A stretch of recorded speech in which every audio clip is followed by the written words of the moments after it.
ರಾಜಭವನ್ ಹೋಗ್ತಾ ಇದ್ದೀನಿ, ಲಿಸ್ಟನ್ನ ಕಳ್ಸಿಕೊಟ್ಟಿದ್ದೀನಿ.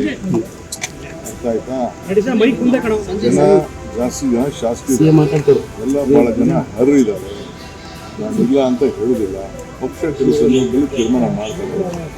ಈಗ ನನ್ನನ್ನು ಕೂಡ 2004 ಮಂತ್ರಿಗಳು ನನ್ನೇ ತಗೊಳ್ಳಿಲ್ಲ.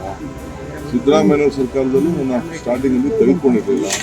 ನಾವು ತಾಳ್ಮೆಯಿಂದ ಇದ್ದಕ್ಕೆ ಈ ಸ್ಥಾನದಲ್ಲಿ ನಾನು ಕೂತಿದ್ದೀನಿ. ಎಲ್ಲರಿಗೂ ರಿಕ್ವೆಸ್ಟ್ ಮಾಡ್ತೀನಿ, ತಾಳ್ಮೆಯಿಂದ ಇರಬೇಕು. ಎಲ್ಲರಿಗೂ ಒಂದಲ್ಲ ಒಂದು ಅವಕಾಶಗಳು ನಾವು ಕ್ರಿಯೇಟ್ ಮಾಡ್ತೀವಿ. ದಯವಿಟ್ಟು ತಾಳ್ಮೆಯಿಂದ ಎಲ್ಲರಿಗೂ ಇರಬೇಕು.